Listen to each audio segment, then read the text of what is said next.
So recently बहुत सारे students ने मुझे एक पोस्ट सेंड करा जिसमें लिखा हुआ है कि जनवरी 26 would be the toughest exams and इतना लाइक 9% सी इंटर का रिजल्ट्स आया है, बहुत स्ट्रिक्ट चेकिंग हुई है। तो उसके बाद ऑलरेडी एक पैनिक सिचुएशन है स्टूडेंट के मन में। और आप समझो कि जब भी आपकी एग्जाम होती है एंड आपको कोई बोल दे कि ये तो टफेस्ट एग्जाम है एंड इसमें क्लियर करना तो बहुत ही मुश्किल रहेगा, तो जो स्टूडेंट प्रिपरेशन कर भी रहा है ना, वो भी 2 मिनट चाहे उसका रिविजन कितना ही अच्छा चल रहा हो, वो भी पैनिक करने लग जाता है। एंड जनरली मैं जब पढ़ाई करती थी क्या होता था ना कि जैसे ही शाम शाम का टाइम होता था वैसे ही थोड़ा डिमोटिवेशन ऑलरेडी स्टार्ट हो जाता है।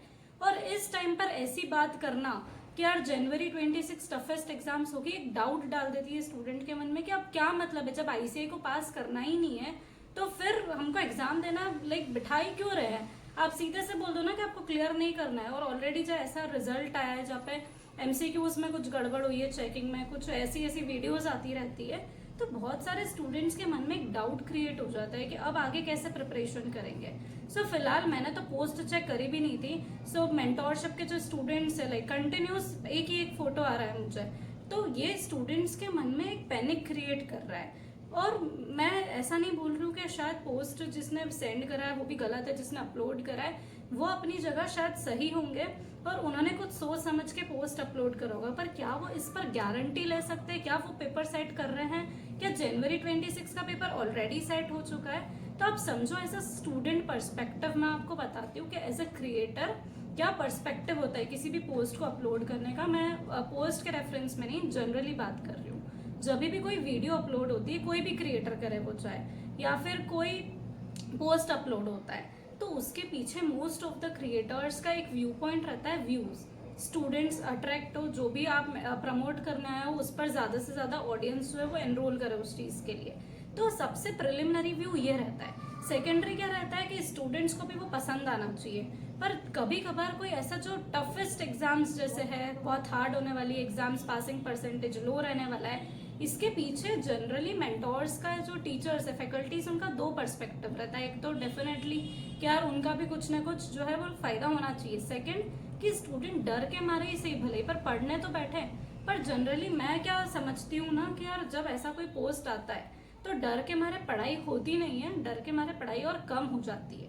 पर जब भी हम ऐसा बोलते हैं कि एग्जाम्स तो बहुत इजी रहने वाली है, तो वो तो फॉर श्योर हम डाइजेस्ट ही नहीं करते। पर कोई भी अगर हमको ये बात बोल दे सपोज कि ये अटेम्प्ट तो गोल्डन अटेम्प्ट ऑलरेडी बहुत इजी रहेगा, तो एक मोटिवेशन सा आ जाता है कि यार चलो हो सकता है काम, हो सकता है कि यार एग्जाम्शन आ जाए, तो उस चक्कर में बच्चा पढ़ लेता है। तो अभी हम किसी को मना तो नहीं कर सकते कि आप ऐसे पोस्ट सेंड मत करो। हमको पता है कि यार हमारे लिए ये टाइम बहुत सेंसिटिव होने वाला है, तो हम या तो सोशल मीडिया बंद कर दे, और अगर वो हमसे नहीं हो पाता है तो हमको फिर एक बहुत सिंपल सी चीज समझनी है कि हम इतने मैच्योर्ड है, सामने वाला कोई भी चीज पोस्ट कर रहा है उसके पीछे उसका इंटेंशन आप जानने की और समझने की कोशिश करो। अगर आप वो नहीं समझ पा रहे हो तो फिर आप देखना बंद कर दो आपके हिसाब से, क्योंकि ऐसे तो एग्जाम्स क्लियर नहीं होगी। अब जब ऐसा पोस्ट आईसीआई अपने नोटिफिकेशन पर डालता है तब हम विश्वास करेंगे, और जब तक ऐसा नहीं होता है तो तब तक हम अपनी पढ़ाई कंटिन्यू रखें, क्योंकि कोई वेरीफाइड तो है नहीं। आपको मैं एक एग्जांपल देती हूँ, सीए फाइनल में एएफएम का पेपर प्रिडिक्टेड था लास्ट टाइम के बहुत टफ होने वाला है। स्टूडेंट्स की इतनी क्वेरीज आई मेरे पास, उसके बाद क्या हुआ, सितंबर 25 में एएफएम का पेपर बहुत ही सिंपल आ गया। आपके पास कुछ वेरीफाइड सोर्स है क्या? बड़ी बड़ी फैकल्टीज ने ये बात बोली थी कि एएफएम का पेपर बहुत टफ आएगा, क्या हुआ? आ गया ना पेपर इजी। अधिकतर लोगों की एग्जाम्शन है और इसके चक्कर में बहुत सारे लोगों ने डिसीजन चेंज करा था, अटेम्प्ट नहीं देंगे, एफआर के एग्जाम्शन के लिए ट्राई करेंगे, वो सब लोग आज रिग्रेट कर रहे हैं। और ये सब बातें मुझे कैसे पता चल रही है? क्योंकि मैं दिन रात स्टूडेंट्स से कनेक्टेड रहती हूँ। अगर आपके साथ ऐसा हो रहा है, आप बस एक गलती मत करो यार, इन सब बातों को मत मानो। अगर आपको कोर्स मैनेजेबल लग रहा है, आपको लग रहा है कि यार मुझसे तो कोर्स बन रहा है, मैं तो पढ़ पा रहा हूँ सिलेबस, तो एग्जाम्स क्लियर हो जाएगी। क्योंकि आप ये समझो कि ऑलरेडी सारे स्टूडेंट्स तो डिस्ट्रैक्टेड है। ये पोस्ट पढ़कर जो एनवायरनमेंट है, खुद से भी कुछ लोग पढ़ते ही नहीं है। ऐसा लग रहा है कि बहुत सारे लोग पढ़ाई कर रहे हैं, इतना पढ़ाई हो रही है, फिर भी परसेंटेज क्यों नहीं बढ़ रहा है। बट एक्चुअल में सिचुएशन ये है कि जो टाइम ऑलरेडी कम हो चुका है, अटेम्प्ट के बाद नेक्स्ट अटेम्प्ट में बिल्कुल टाइम बचता नहीं है, तो प्रिपरेशंस हो ही नहीं पाती है ज्यादा। और ऑलरेडी स्टूडेंट्स डिस्ट्रैक्टेड रहते हैं, फिर 20-25 डेज पहले स्टार्ट करते हैं, उसमें तो ऐसा ही है कि हुआ तो बहुत बढ़िया, नहीं हुआ तो फिर ठीक है। तो उसके हिसाब से कंपटीशन अभी बहुत कम ही है ऑलरेडी। आपको ऐसा लगता है कि सब पढ़ रहे हैं, बट सब पढ़ ही नहीं रहे। उस टाइम पर अगर आप पढ़ लोगे, अच्छे से कंसिस्टेंटली पढ़ाई कर लोगे, तो काम बन जाएगा। और कुछ अपने प्रिंसिपल्स और एथिक्स पे स्टिक रहना। आज भी मैं बोल रही हूँ कि लिमिटेड कोर्स करके पढ़ाई हो सकती है, बट स्ट्रेटेजी बहुत वाइसली चूज करनी पड़ेगी। कौन से चैप्टर्स करने हैं, कौन से नहीं करने हैं, क्योंकि 2 महीने के टाइम फ्रेम के विद इन सब कुछ तो पॉसिबल ही नहीं है करना। आज भी कम टाइम में पढ़ाई हो रही है, लोग क्लियर कर रहे हैं। इसका जीता जागता एग्जाम्पल जो है ना, वो मेरे पास है। मैं कितने ही स्टूडेंट्स को मेंटोर कर रही हूँ। लास्ट अटेम्प्ट में बहुत सारे स्टूडेंट्स ने सीए क्लियर करा है, उनकी वीडियोस आई है मेरे पास। मैं आपके साथ आगे आने वाली वीडियोस में शेयर करूंगी, और जिससे आपको पता चल जाएगा कि स्ट्रेटेजीज वर्क करती है। जस्ट हमारे को कंसिस्टेंसी लानी है।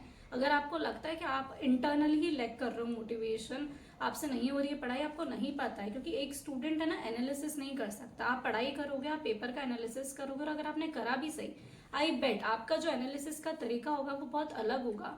एक सीए जब एक एनालिसिस करता है जिसने वो क्लियर करी एग्जाम, सो एक स्टूडेंट जब एनालिसिस करता है, दोनों में बहुत मेजर डिफरेंस आता है। किसी का भी एनालिसिस फॉलो करके मत पढ़ने बैठो। फैकल्टीज का भी जो वेटेज है बहुत वाइजली चूज करना पड़ेगा, क्या वर्क करेगा क्या नहीं करेगा। इस टाइम पे आपको एज ए स्टूडेंट मैं जो है वो गाइड करती हूँ।